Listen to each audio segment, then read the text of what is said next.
Welcome to the Possibility Action Network podcast. I'm your host, Stephen Middleton, aka Possibility Man. We bring you guests who strive to better people's lives and serve as a force for good in the world. Today we have as a guest Dr. Herbert Harris, aka the Renaissance Man, and he's truly a Renaissance man, having expertise in law, in music, an author, a speaker, a coach, a trainer, a teacher. Dr. Harris, welcome to the show today. Oh, Stephen, it's my pleasure to be here, man. I love what you're doing. Possibility thinking. Okay. All right. Look. I've been excited about talking with you for so many reasons. So I just want to jump right into it. This is the Possibility Action Network, and many of the people who listen to our shows, they're wondering, have these people been born with a silver spoon in their mouths? The people that I bring on the show. So let me ask you, would you share your background with us? Where you're from, where you grew up, and what was life like for you early on? Well, Stephen, I grew up in the 50s. I grew up in the South, in the segregated South, in Wilmington, North Carolina. And, it was an interesting time because in the Black community, particularly at that time, it was all about business. It was all about education. My mother was a teacher. My aunt was a school teacher. And so it was an era in which we were very dedicated to education. Our thought was that education was the key to success. I grew up in Wilmington, went to school with one of the Greensboro Four, and Wilmington is historically a real, it's a matter of fact, it's the only city in America where there was actually a political coup in 1898, where literally armed men transformed the government and took control of the city. And that coup literally spread throughout America. And coming up out of the South, got an opportunity to come to New York. At 16, I got a scholarship to come to Columbia University. And it was very interesting because they were looking throughout the South to find, you might say, very smart children, smart Black children. And when I went to Columbia, we had 725 freshmen and 5 African Americans, and 2 of us managed to get through the first year. Mm-hmm. I see. Yeah. Okay. So you grew up at a time when there was a big emphasis on education, business, success. So you're probably around a lot of professionals, in your community growing up. Yes. In those era, your doctors, your lawyers, your engine chiefs, your tradesmen. Yeah. The mechanics, the restaurants. It was a completely different era in the Black community, at least. As I was sharing, I was being interviewed for a magazine many years ago, and I was telling them that growing up in the South at that time, we never had a meaningful conversation with a white person until I got to New York. I see. So it was a real self-sufficiency, a real era of personal expertise and economic, you might say, entrepreneurship out of necessity. You had to be an entrepreneur. My mother was an entrepreneur. She ran boarding houses in addition to being a school teacher, in addition to being a music teacher. Everyone had at least 2 or 3 jobs just to make ends meet. Understood. Okay, so you're at Columbia, this big school in New York. What prompted you to go to law school? Well, number one, Columbia undergraduate, Columbia gave me an opportunity to see a whole nother part of the world, you see, and to see a bigger picture. The thing that made me become an attorney was an uncle. My uncle was a lawyer in New York City. He was one of those pioneering lawyers. He grew up in North Carolina also, and he looked at law as a way to bring about justice. He was one, not necessarily a primarily civil rights lawyer, but civil rights is on many levels. He was into personal rights, that you got a fair shake in the justice system, that your whatever claims you had, your civil claims were dealt with fairly. And a person who really had an aggressive nature about him to use the law as a tool to make things right. So that was my motivation for becoming a lawyer. Right. That emphasis was true during the 1950s. People like Charles Hamilton Houston wanted to use law as a tool as well. So I understand that. So you graduated law school, you're practicing law. What was it like for you, the practice of law? Did you practice in New York? Did you come back home, or what was it like for you? Well, I practiced in New York. The interesting thing, I am the last person to teach himself law. Okay. And do what is called a clerkship. And I taught myself law working under my uncle. And as a person who was and I passed the bar in New York and was admitted to practice. And so I came with a perspective of, number one, that I really loved trial work, because I felt that so many times lawyers did not get a chance to really assert their claims. That was one. And then I was very much into entertainment law. A large portion, my first book was written in 1978, and it was a book called How to Make Money in Music. In fact, the call that I just got was a lady who was some agent wanting to revive that book. Wow. Yeah. And so trial work, where you actually get a chance to communicate with the jury and to sway their thinking to your way of thinking. And then entertainment law, because I was always very much involved. My uncle, for example, represented Della Reese and Lloyd Price and Wilt Chamberlain, Sidney Poitier. I met Sidney Poitier in my uncle's law office. And so we saw entertainment as a way, another avenue for people to achieve success. And once again, the law played a critical part, because you could achieve notoriety and not make any money. Yeah. Okay. So my uncle had actually negotiated one of Wilt Chamberlain. You never ever heard of Wilt Chamberlain being broke. And Wilt had one of those contracts where you get the big money on the back end. And my uncle worked and negotiated that, worked with him on that. So that was the way I operated in the entertainment area and in the trial area. I see. Okay, now I know you as I'm a transformational coach and trainer.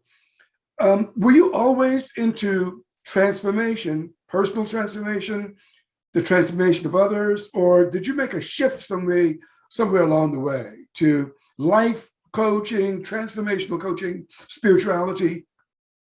Well, there are a number of One, when I started Columbia, coming from the South at 16, where a major portion of your class of the freshmen were from the Bronx High School of Science, the top high school in the country. From Erasmus, I think #2, from Stuyvesant, #3. And so coming from a segregated school in North Carolina, I felt I needed to step up my game. So I became aware of personal development things. My first, you might say, personal development goal was to learn how to read faster. And so at that age, I learned that life is a skill, and that anything you don't know, you can learn it. You just have to find somebody who can teach you and be open to learn. So I took courses like rapid reading, how to read faster, how to win friends and influence people, to learn how to speak, to learn how to communicate. And so that began my understanding that personal development was critical. As a very self-taught person, a person who always was teaching himself, discipline was critical. And then eventually I began to study metaphysics. I became a part of the Unity Church in New York City with Eric Butterworth. And I started getting into more universal principles, you might say metaphysical principles. And from that point on, I was always on it, man. It's like I wanted to understand, I wanted to know. And then I got an opportunity to work with Reverend Ike. Mm-hmm. And Reverend Ike, probably one of the most misunderstood ministers of all time. Right. People so much identified him with like the prayer cloth and, that whole pie in the sky philosophy. But from all of his teaching was metaphysically sound. Mm-hmm. And he studied people like Neville Goddard from Barbados. I read all of Neville's books. I mean, I was just amazed when Reverend Ike turned me on to Neville. I just couldn't believe it. I mean, this man seemed like he'd written everything I'd ever thought about. Wow, that's impressive. Hey, so I just want to roll back for just a minute. You mentioned at 16, you really began to look at personal development because you, as a boy from the South in a big city, wanted to be even more competitive. You must have been a very smart man to make that discovery yourself around 16, 17, 18 years of age. I mean. Well, I'll tell you something, Stephen. When I left in Columbia, maybe I give a little short diet. My mother and my aunt were school teachers. My aunt never married. And in the South at that time, a teacher in the school system could not go to graduate school, for example, in North Carolina, because the graduate schools were segregated. So they had a game that they would play. They would tell a teacher, if a Black teacher could find one class that was not offered in North Carolina, the Board of Education would pay for them to go to another city. And so my mother and my aunt had an acute interest in anthropology taught by Margaret Mead. Wow. And so they went to New York. My mother got a master's at Columbia, my aunt also. Then they went to the University of Pennsylvania. But what I saw there was something, as a child, I wandered around the Columbia campus. When my mother was in graduate school, I go to class with her. My aunt felt that I needed to get more education. And so she, during summer school, after my 9th and 10th grade years, she started sending me to a Rhodes School in New York. My uncle was a lawyer there, so I stayed with him. And I got a chance to see how some of you might say the New York students. Mm-hmm. Once I got accepted at Columbia, a very curious thing happened. I skipped the 12th grade. And so when I got to Columbia, my first year, that first semester was terrible. When I didn't just wake up one day and say, I need personal development. It was necessity. It was something I came to the conclusion that at the end of that first semester, at the rate I was going, I wasn't going to make it. Okay. And because I had skipped the 12th grade, I did not have a high school diploma. Mm-hmm. So if I failed, I'd have to go back to high school. Now you can imagine how embarrassing that was. I was supposed to be the brainchild, the little genius, the smart one. And here I fail out in school. Understood, right. You were motivated. That's impressive. Yeah. Very motivated. And you're talking about, in responding to my question about transformation, you mentioned some of your teachers, and I wanted to ask you about that. And you also mentioned Reverend Ike. Let me read this to you. I know this is familiar, and then I'm going to ask you a question about it. You can be what you want to be, do what you want to do, have what you want to have. Is this about mindset? Is that a mindset statement? It's absolutely. That was Reverend Ike's mantra. Mm-hmm. You can be what you want to be, do what you want to do, and have whatever you want to have. Yeah. You have to believe it. You have to conceive it in your mind, believe it in your heart, act on it with your feet, and it will manifest. Yeah. And so that's it's metaphysical principle. Mm-hmm. Okay, Dr. Harris, let's break this down now, because some people are going to push back and say, wait a minute, even in the 21st century, people can't be what they want to be, do what they want to do, and have what they want to have because of so much resistance in the larger society. Reverend Ike was saying this, goodness gracious, before 1970. So, which is it? Both can't be true. I don't know. If you follow my question, yes, that yes. seems to be a very powerful position to come from. And then some are going to say, wait a minute, there's too much against some people. We can't succeed. Well, that's a very real issue. Mm. But one of the premises, think back in the biblical story of David and Goliath. Mm. If you look at the reality of the situation, David is a little shepherd boy. Goliath is the champion of the Philistines. And this represents metaphysically the challenges we face. Okay? And so when we look at our society, I mean, as people of color, this country has been against this from the very beginning. I mean, people don't want to talk about systemic racism, but when you're especially in the legal area, you see it. It's so deeply ingrained in the fabric of the country, you know. But yet, that's a Goliath. And so David faced Goliath, and metaphysically, what that's saying is when you're facing a great challenge, something that you know, some situation, some injustice, that you still have the power within your mind to handle it. So David looked around, and you know, he looked around for a stone. He didn't, when Goliath appeared, he didn't say, "Oh my gosh, I'm just a young shepherd boy. I don't have the skills. I don't have time to take a quick course in giant fighting." Okay. And so he said, "Let me look at what I know." Rock is metaphysical for understanding, what you believe, what you understand, what you know is true. He said, "Let me look at what I know. Let me look at my skill set." Now, I didn't say he never shot. It said he had a slingshot, so clearly he was competent. And so what this is saying is no matter what the external world says to you, no matter what the challenge, that you can still get through it. Okay. Now, are you going to be CEO of a top corporation?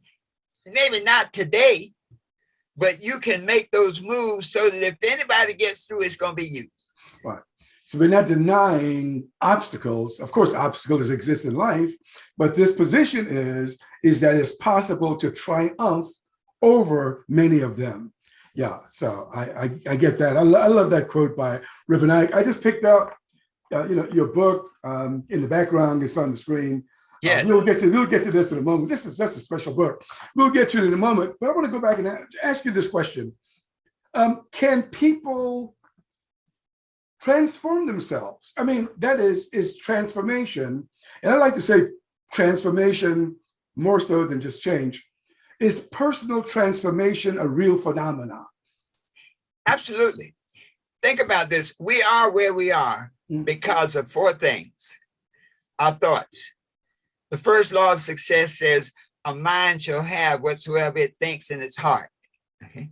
So our thinking, our emotions, how we feel, that idea, that duality of thought and heart, there's a feeling nature.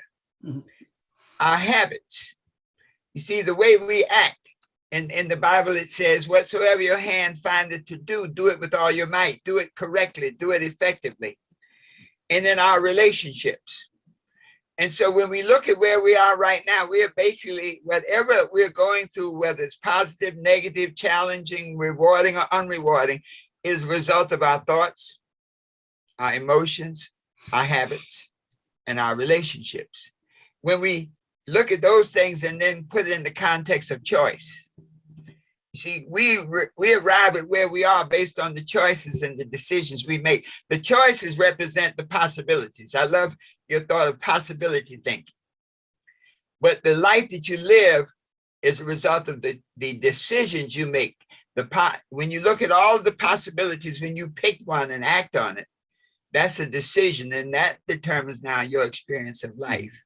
So you can truly transform no matter what it is. And I mean, it's been documented, people who've been in prison come out just completely transformed. People, in so many instances, what we learn is that we have the capacity to create a reality for ourselves. We can live our lives by design or in reaction to what somebody else is doing. You either define your life for yourself or you choose to live according to somebody else's design. Yeah, two examples just came to mind. An early example, Malcolm X went into prison as a thug, and he came out as an incredible speaker and leader. Nelson Mandela went in prison one way, and came out with some great spiritual concepts. It's just amazing. You're right. It is Yes. possible to transport. Yes. Oh, before I forget, and you mentioned emotions, and I remember in some of Reverend Ike's speeches, he would tell people to touch themselves. He would make a symptom, and he said, so this is emotional, isn't it? It's getting your Yes. emotions Yes. engaged with this. Yeah. Reverend Ike said something. He said, feeling gets the blessing. Mm. And so the feeling that you have is like a vibration. And the vibration that you have, it can be a positive vibration or a negative vibration, but whatever that feeling is, that vibration you have inside, the law of magnetism, the law of attraction says you attract that into your life. Mm-hmm. And so when you radiate positivity, when you radiate goodness, you attract goodness into your life. Mm-hmm. Now, do other things happen? Of course, life is like a garden. Nobody plants weeds, but yet there are weeds. Mm-hmm. Everybody plants flowers. Flowers are your good ideas, the good things that you want to do being had. Nobody plants weeds, but yet weeds happen. And that's a part of the yin yang aspect of the universe. There's always going to be a positive and a negative, but you choose which one you respond to. Yeah, that's great. So now this gets me, you've mentioned vibrations, and this gets me to think about spirituality. When I read about you, when I read your book, when I watch you on the internet, I'm thinking, wait a minute, this guy's coming from a place well called spirituality. Is that about true? That Yes. It's more than just religion. There's something spiritual about what I hear in you. Is that? Yes. Mhm. Yes. Well, religion, when we look at religions kind of sometimes have a tendency to separate. It's like each religious group thinks that they have all the answers, and they, each one have.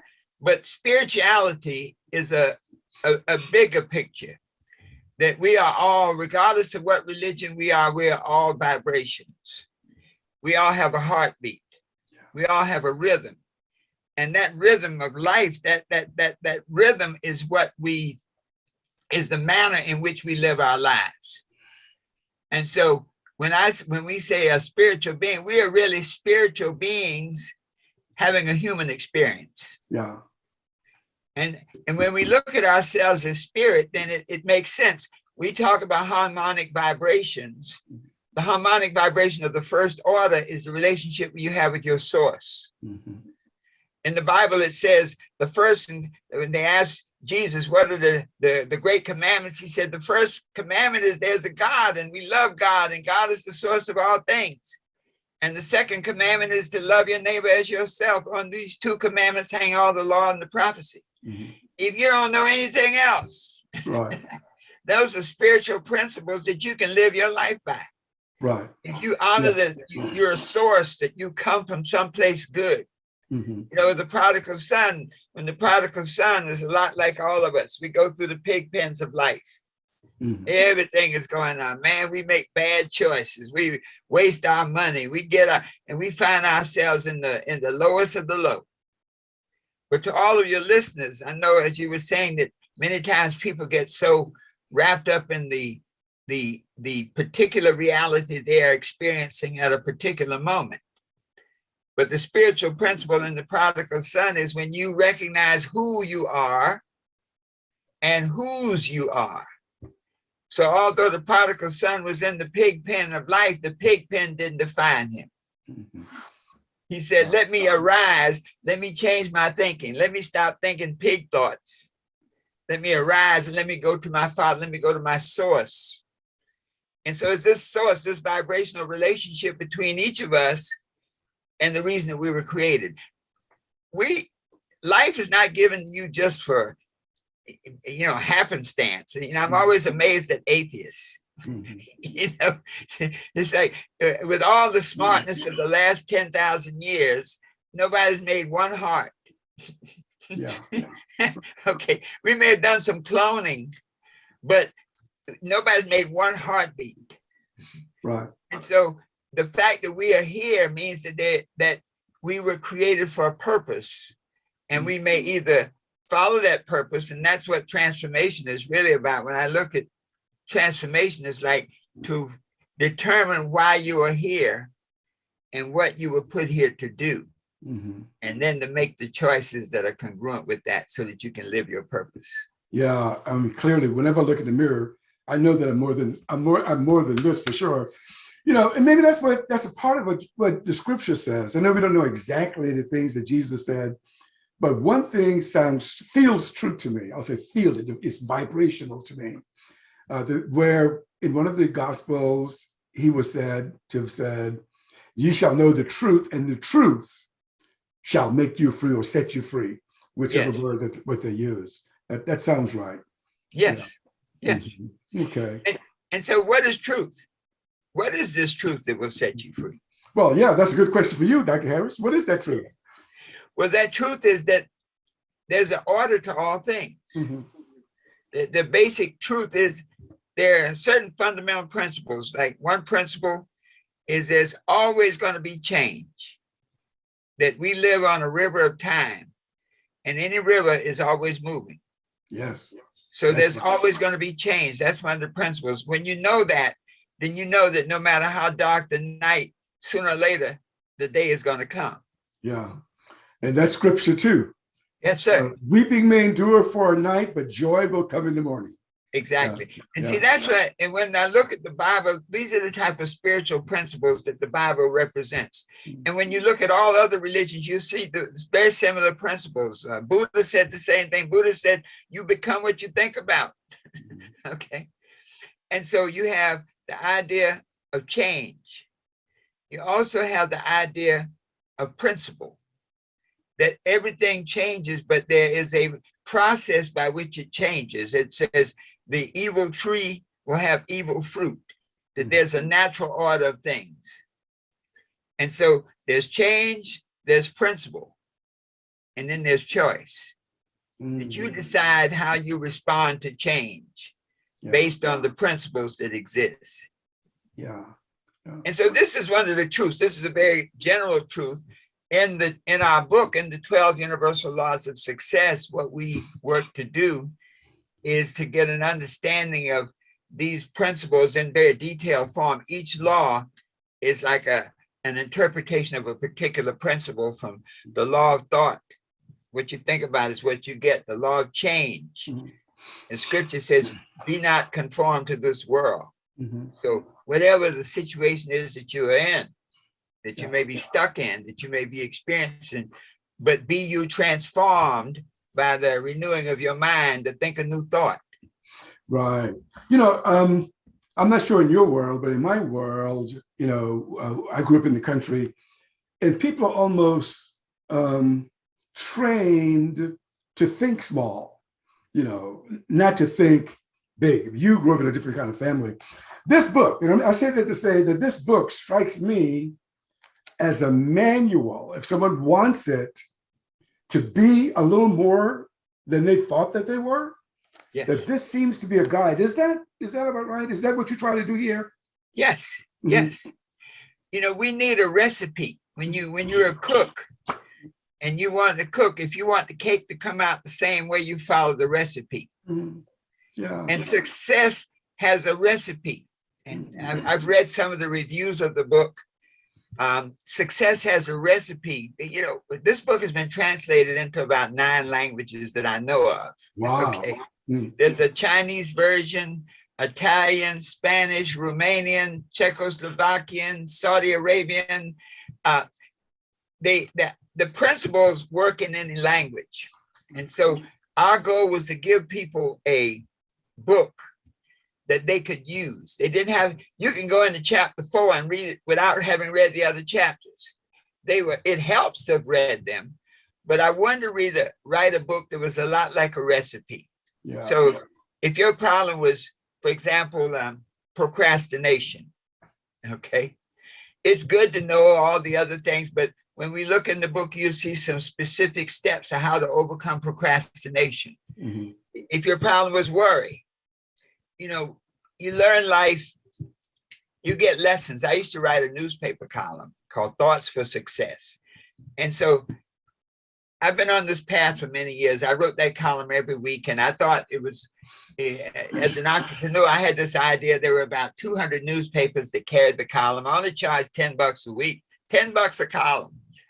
But in my mind, I'm thinking 200 papers, if they all carry my column, that's 200 times 10, that's $2,000 a week. I'm making 100,000 a year. That was my goal at the time. Yeah. Sounded good on paper. Yeah. Except the papers wouldn't pay me. Some would, some wouldn't. But I had a, what am I going to do? I'm going to go to Tulsa, Oklahoma to get $40. Okay. It doesn't even pay to sue them. And so I had made up in my mind, I'm going to stop writing it. I'm like, I hate being not appreciated. That some papers, I have to say, some papers paid religiously, but it was kind of like, you know, from network marketing, the 80-20 rule. Yeah. 80% of them wouldn't pay, 20% would. Okay. And so I said, I'm going to stop. And the day I said that, when I sent the last article out, I used to have to fax it out in those days. I faxed it out, say, that's it, I'm not sending anymore. I go to the post office, open the mail, go to my box, and there's one of those, you know, the little envelopes, handwritten, and to Herbert Harris. And I opened it, and the lady said that she was a senior citizen. She was contemplating suicide. Oh. And she wanted to make everything neat before she made her move. And so she started packing up all her dishes. And when she had all the old newspapers there, was one of my columns called How to Overcome Worry. And she said she read that column and that changed her life. Wow. She unpacked her stuff, went on with her life, but she was so grateful. She sent me a check for $500. Wow, that's so special. That's so special. I mean, this kind of work is important work. Important work. Wow. I'm touched. And I wanted to share that story because I know that many of your listeners have dreams and goals, and they'll be working at it. And it doesn't seem like it's working. You know, I'm looking to the newspaper for my blessing, but God was bringing it from a lady out there in the West Coast, I think Washington State.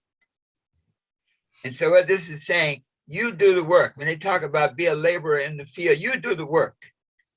Don't worry about where the blessing is coming from. You might be looking in the wrong direction, but if you're doing the work, God will take care of you. That's great. That's awesome. You know, I had this book, as I said, your book, The 12 Universal Laws of Success, for the record, written by Herbert Harris. And I knew of some of the laws that you mentioned, but there's one of them, and you just mentioned chapter 4, and I was holding it to chapter 4, that I knew nothing about. I've experienced it, by the way, and that is the law of command. Before you tell us about this, I want to just share this real quickly with you, because I think this is an experience that I had about it. I had started the Possibility of an Action Network. I've been doing some things on the internet, and one day driving from Charlotte back home, I stopped at the Lake Wiley in South Carolina. And I didn't know, I wanted to do this thing from the lake. I didn't know what I was going to do it from. And all of a sudden, I was parked, my phone was in my hand, I was getting ready to hit record, and all of a sudden, something shot through me saying, "You are Possibility Man." And then I just started. So you've heard about Batman, you've heard about Superman, I am possible. Yes. You know, yes. And that was a command. Now, let me just say, Possibility Man doesn't mean that I leap over. It means that I came from the woods, from the sticks. Parents couldn't read and write to get a PhD writer off. You know, it means that kind of thing, not about, I just want to make sure that we kind of clean that up there. But that was command that came out of me, right? I made this declaration. So can you give some commentary to the law of command? What are you telling us there? We're saying, well, think back. In Genesis, it says, in the beginning was what? The Word. The Word, yeah. And so what that principle is, says that the law of command says that whatever you say, and when you speak something, you speak a vibration into the universe. And so whatever you say, you create that vibration now that begins to objectify. When God told Moses and said, Moses, you know, go over there and tell Pharaoh to let your people go. And Moses, like most of us, started slipping and sliding. like, well, I stutter. Who am I going to say sent me? And so God said, well, tell him I am sent you. So what is I am? I am is the making power. And so whatever you put after I am, you are. A lady said many years ago, she said, whatever you put after I am, you is. That's great, right. Okay. And so the law of command says, whatever you speak, you literally speak your world into existence. So when you say in the scripture, when it says, let the weak say, I am strong. Yeah. Because whatever you say about yourself is a confirmation of who you are. Similarly, when you say, I'm broke, I'm busted, disgusted, and can't be trusted. Then guess what the world is going to do? It's going to confirm your statement of being. Yeah. Which is Voltaire, one of the great French writers, said, je pense, donc je suis. I think, therefore I am. And the expression of thought is what you say. So the law of command says, don't say anything negative about yourself.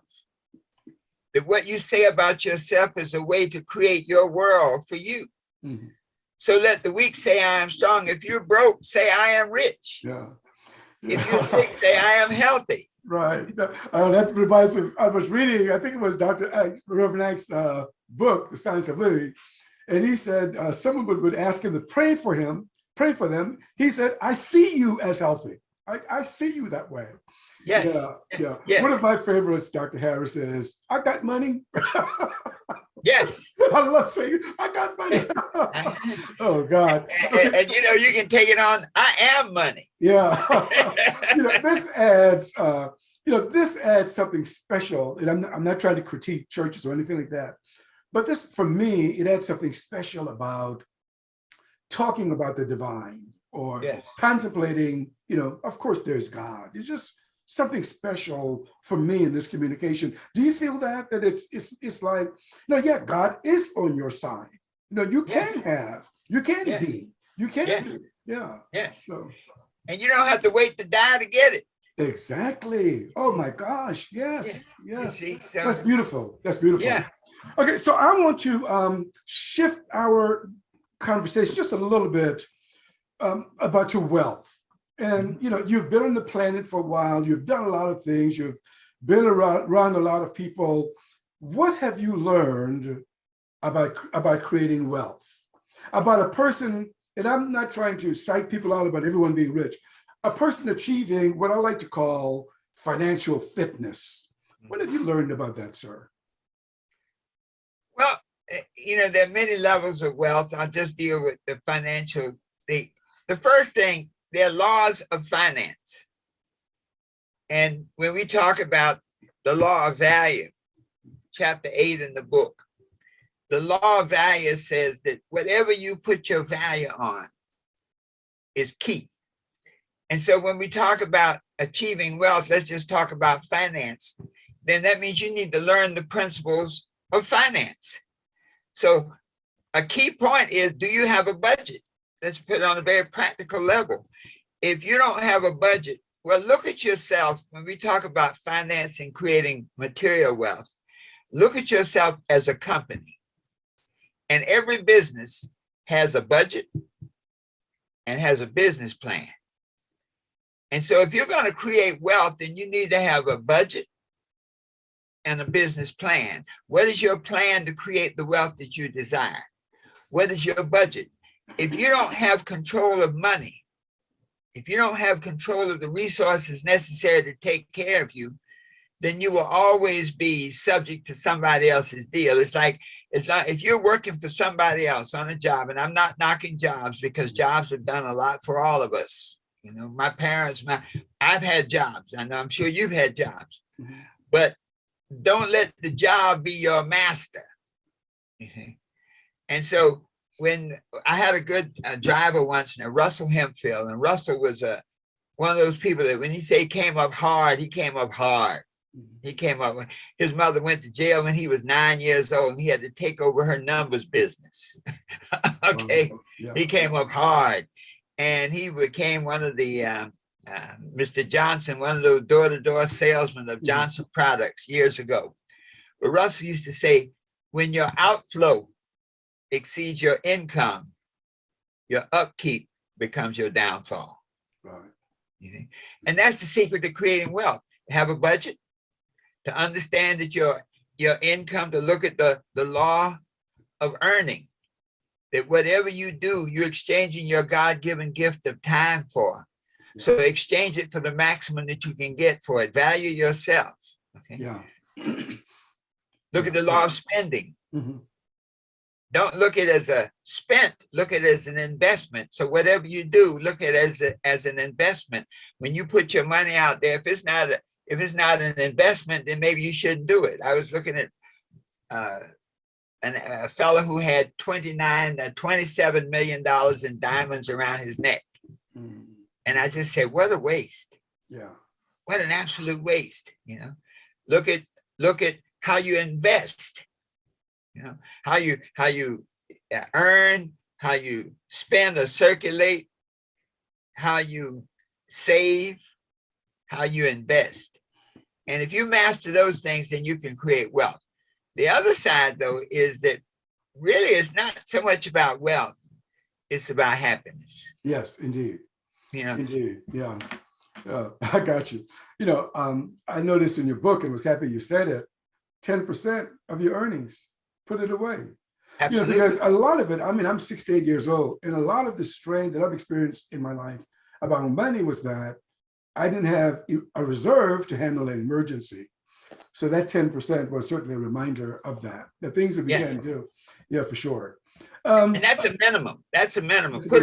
When you make more, save more. But never go less than 10%. I had one of my sons, he said, Dad, I hear what you're saying, but when you broke, you can't do that. I'm like, when you broke, you got to do that. You got to do it. That's right. Because if you don't, you'll stay broke. That's right. You got to do something different. And I like what you said about, $300. If you can put away $300 a month for 30 years. I'm going to talk to my son and his wife about this, because they're young enough now. They're in their 30s, almost 40. But there are things that you can do outside of your retirement, with your job. So I love this whole notion. As I said, I like to use the phrase financial fitness because wealth makes some people may assume that I'm talking about everyone becoming a millionaire. Some will, some won't, depending on a lot of factors. I want to look now at how products worldwide move through the marketplace.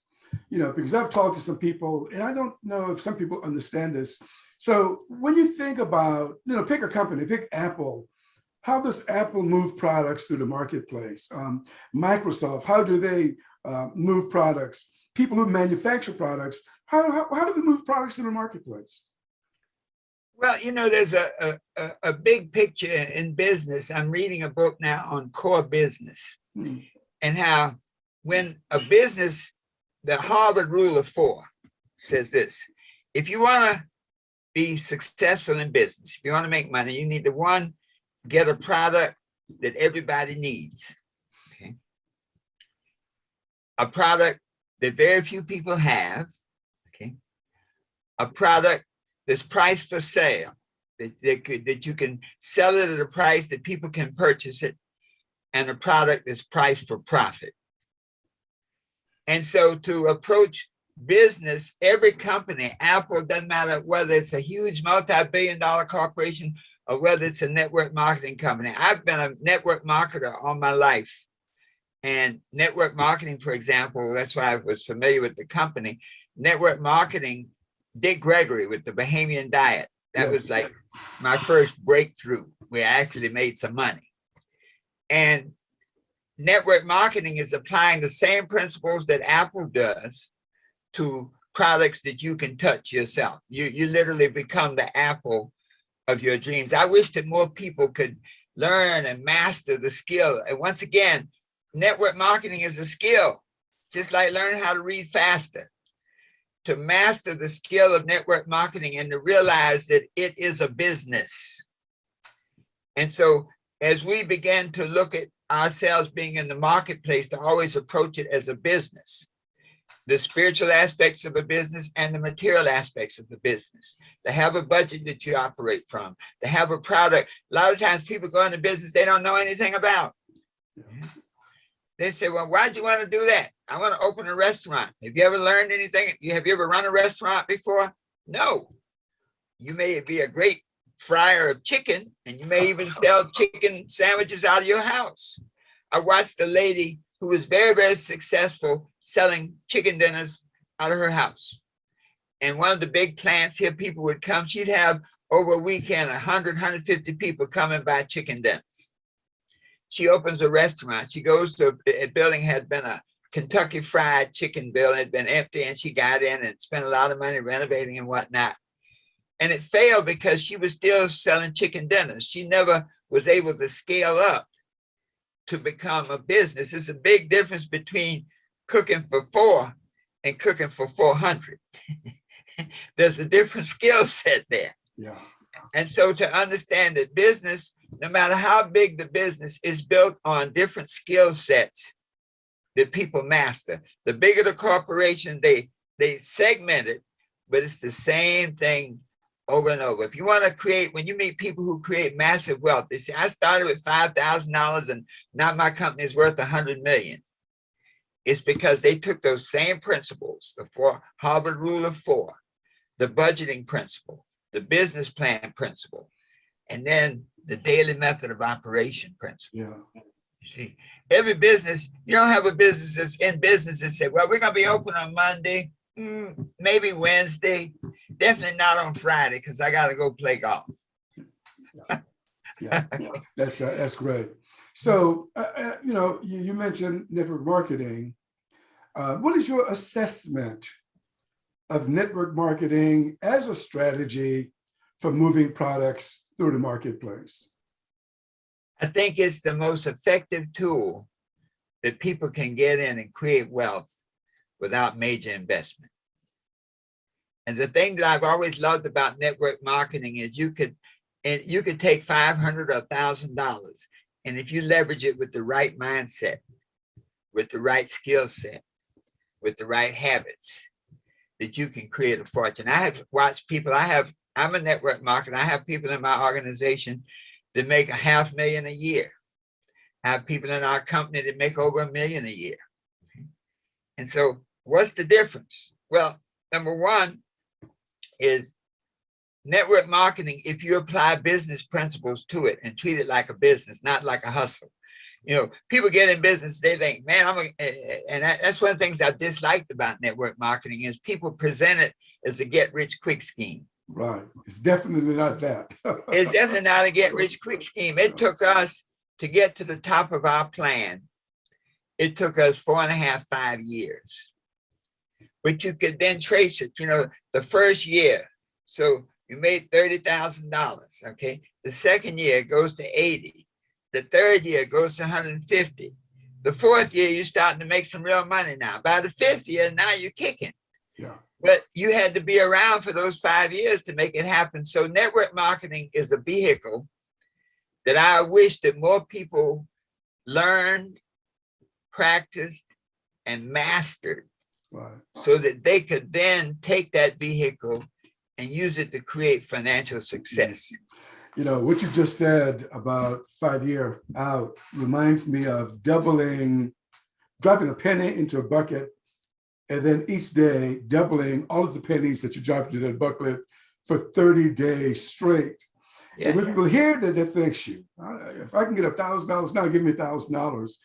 But they don't do the math. They don't understand compounding interest, as you've said there. So, well, that's great. Well, Dr. Harris, is there anything else that you want to share with us that I have not asked you? Well, number one, I really admire what you're doing, and it's because people need folks like yourself and myself to be lights in the darkness. That right now, when we look at some of the negativity in the world and some of the things going on, it can be discouraging. And so it's important that we always need a Moses. We always need somebody who's going to lead people to somewhere from where they are that's unhappy to somewhere they want to be, where they can be happy, where they can have a promised land. And so it's important that you don't need to have a big organization. It's really a committee of one. When you can program your mindset. And that's why, we sell a lot of our books, because one of the reasons we wrote the book is because you say, hey, let's take this mindset and let's work it. When you can program your mindset now to be able to see what you want, make the changes in your thinking to get what you want, to create that feeling nature inside you, to create habits that support what you want, and to surround yourself with people who can help you. Stephen, one of the things that's funny, we just today, actually, in our pre-launch, over the years, I've done many seminars, webinars, and whatnot. And what I've found is that people learn when they feel they need it. You know what I'm saying? That I studied rapid reading when I realized if I didn't learn how to read quicker, I was going to fail. Okay. And so we created a home study course. We call it the New You for the New Year, a home study course, so that you can learn now at your pace, especially now with people working all kinds of crazy hours. And in that course, we were stressing 4 points. And I think for our listeners, it'll be critical. The lesson number one is to assess yourself. That if life is a journey and you have a GPS, the GPS requires two things. It requires a destination and it requires a location. And so before you can transform yourself, you must assess your situation. We talk about different methods. They look at your progress to date. Have you been hitting it pretty close, and all you need to do is make a few minor adjustments to go forward? Or have you been failing after failing after failing, and just, it has not been going for you? Well, in the assessment phase, you learn whether you need to make some minor adjustments, or maybe you need a checkup from the neck up and from the heart down. Everything you've been doing, throw it out the window. Okay, you need to start over. And so that's that first stage. We do that. We call that lesson one. And lesson two, we say, fix what's broken. That once you've assessed where you're at, now be committed to make those changes. If the possibility thinking, if you've been thinking negative, if you've been looking at the glass as half empty, to change your thinking now, to say, hey, let me start looking at the possibilities. Someone, in network marketing analysis, when I was training network marketers, I said there are two kinds of people. There's some people that will look at whatever the entry level in the business, and they'll say, man, it costs too much. It's too expensive.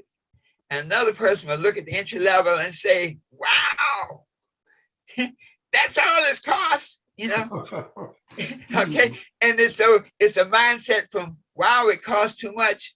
How much does it cost to how much can I make? See? And so to really make those adjustments, the third class is about setting your goals and objectives. That if you're going to transform yourself, you got to transform to something.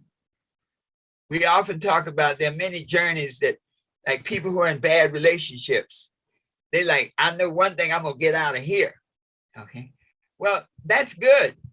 That may help temporarily, but if you notice, if you don't go to somewhere, you'll eventually fall back into whatever you just got out of.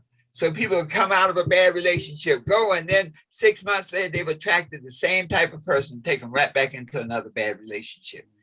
And so to really set your goals and objectives now so that you go from journeys from to journeys to. And then the fourth piece is to really take your action, take your goals, take your plans, and put them in a situation where you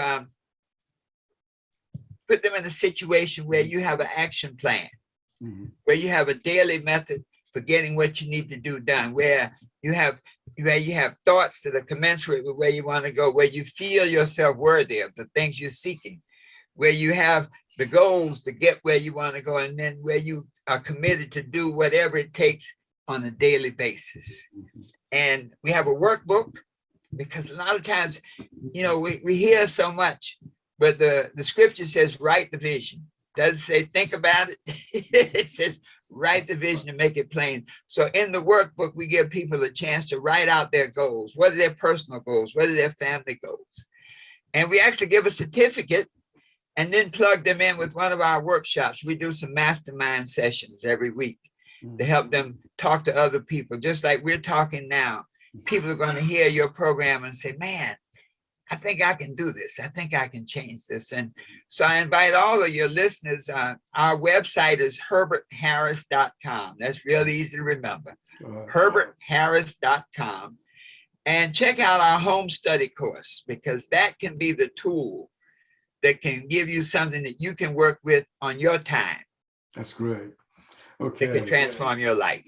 Back That's to you. Fantastic. Yes. And I'll put your website address in the description where I place this, this audio and video.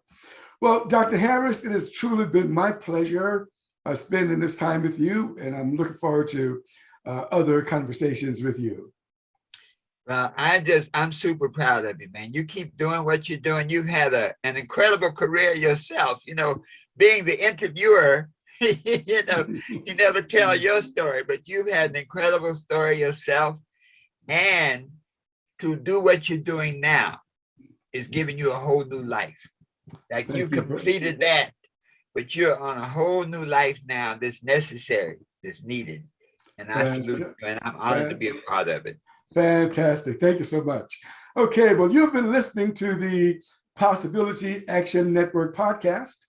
I'm your host, Stephen Middleton, aka Possibility Man. Today we've had Dr. Herbert Harris, the Renaissance Man, on our show. Dr. Harris, once again, thank you so much for joining us. My pleasure, my friend. Okay. Keep up the good work. All right.